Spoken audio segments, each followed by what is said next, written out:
नमस्कार मित्रांनो, Shri Swami Samarth only for स्वामी भक्त या यूट्यूब चॅनलला आपले स्वागत आहे। तर आज आपण बघूया एक लोटा जल भगवान शिवाला समर्पित केल्याने कोणते दोष समाप्त होतात। चला तर मग व्हिडिओला सुरुवात करूया। 1.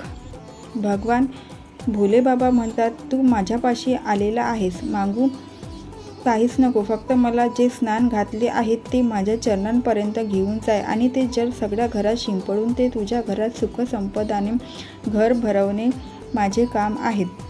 जिथे माझ्या चरणांचे रज पोचते तेथे सुख संपदा स्वयं पोचते। मी तेथे पोचून जातो। लोक पूजन करतात, जलही समर्पित करतात, परंतु घरी येताना खाली कलश घेऊन येतात। भगवंताला इतके वाईट वाटते की माझ्या दरवाजावरून खाली जात आहे, मला किती वाईट वाटत आहे। जो येईल तो भरून घेऊन जाईल।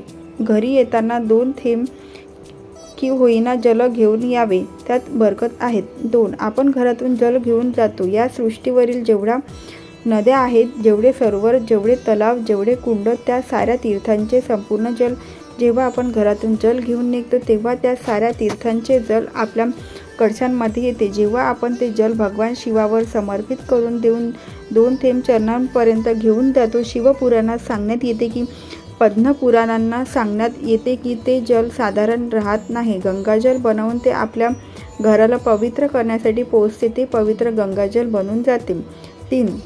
3 प्रकारचे जल शिवाला समर्पित होतात। 3ही प्रकारच्या जलाचे अलग अलग भाव आहेत। पहिले जल साधे जल, घरातून पाणी घेऊन गेले, भगवान शिवाला समर्पित केले, तो आपण आपल्या घराचा ॲड्रेस सांगितला, भगवान शिवाला जल समर्पित करून आपल्या आनंदासाठी भगवान शिवाकडून काही प्राप्त केले। दुसरे जल, जलाच्या कलशात थोडेसे अत्तर टाकून भगवान शंकराला जेव्हा समर्पित केले जाते। घरात एखादी व्यक्ती खूप आजारी असेल, त्या व्यक्तीच्या हाताचा स्पर्श करून भगवान शंकराला ते जल समर्पित करायला प्रारंभ करावे।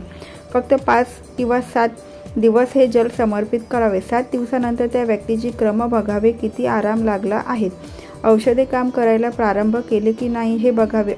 फक्त अत्तर टाकून जल समर्पित करावे। तिसरे जल, बेलपत्राचे जल। शिवपुराणा सांगण्यात येते की एका कलशातील जलात 1 बेलपत्र टाकून ते जल भगवान शिवाला समर्पित करावे आणि आपल्या मनातील कामना भगवान शंकराला सांगावी।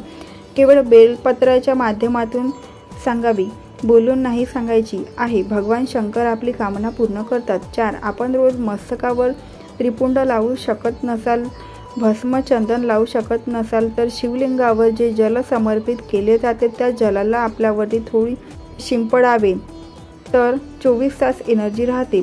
5. आपल्या एखाद्या चेकअपसाठी आपण हॉस्पिटलला जात असेल तर त्याआधी भगवान शिवाच्या मंदिरात जावे, 1 लोटा जल समर्पित करावे आणि त्या जलाचे आचमन करावे। 1 बेलपत्र उचलून घ्यावे, तुम्ही खाणार असाल तर ठीक, नाही तर आपल्या पर्समध्ये ठेवावे किंवा मग खिशात ठेवावे आणि त्या बेलपत्राला घेऊन हॉस्पिटलमध्ये जावे आणि कुंदकिशोर महादेवाचे नाव घेऊन जावे, कधीच मोठा आजार निघणार नाही। 6. 1 लोटा जल भगवान शिवाला समर्पित केल्याने 3 दोष समाप्त होतात। पहिला, भगवान शिवाच्या शिवलिंगाला जल समर्पित केल्याने पितृदोष समाप्त होतो। दुसरा, भगवान शिवाला जल समर्पित केल्याने वास्तुदोष समाप्त होतो आणि तिसरा म्हणजे भगवान शिवाला 1 लोटा जल समर्पित केल्याने कालस्पर्श दोष समाप्त होतो। 7. आपल्या स्वयंपाक घरातून जे जल आपण घेऊन जातो आणि भगवान शिवाला समर्पित करतो त्यांनी आपला वास्तुदोष समाप्त होतो। 8. आपल्या घरातील माठ, हंडा, त्या ठिकाणी पितरांचे स्थान असतात, जल भरलेले असते, त्यातून जल भगवान शिवाला समर्पित केले तर पितरांचे देवता आर्यमा भगवान शंकराच्या सांगण्यावर चालतात, त्यामुळे ते जल शिवाला प्राप्त झाल्यावर आर्यमा संतुष्ट होऊन पितरांना फल प्राप्त करतात। 9. भगवान शंकराला 1 लोटा जल समर्पित करत असाल तर आपला कालसर्पदोष समाप्त होतो। आपल्याला कालसर्पदोष होतो कसा? भगवान शिवाला वाहिलेले जल तुळशीला वाहिल्याने टाकल्याने आपल्या पत्रिकेत कालसर्पदोष होतो। 10. भगवान शिवाचा शिवलिंगावर पहिले बेलपत्र आणि नंतर जल समर्पित केल्याने रोगमुक्तीसाठी ही जल समर्पित करतात। 11. चांगल्या कार्यासाठी, आपल्या मनाच्या प्रसन्नतेसाठी, आनंदासाठी आपण भगवान शिवाची आराधना करत असतो तर आपण पहिले जल समर्पित करून नंतर बेलपत्र समर्पित करावे, त्याचा लाभ आनंदमयी असतो। तर अशा प्रकारे 1 लोटा जल भगवान शिवाला समर्पित केल्याने कोणते दोष समाप्त होतात ते आज आपण पाहिलेले आहेत। तर व्हिडिओ आवडला असेल तर व्हिडिओला लाईक करा, शेअर करा आणि सबस्क्राईब करा। धन्यवाद। श्री स्वामी समर्थ। जय जय स्वामी समर्थ।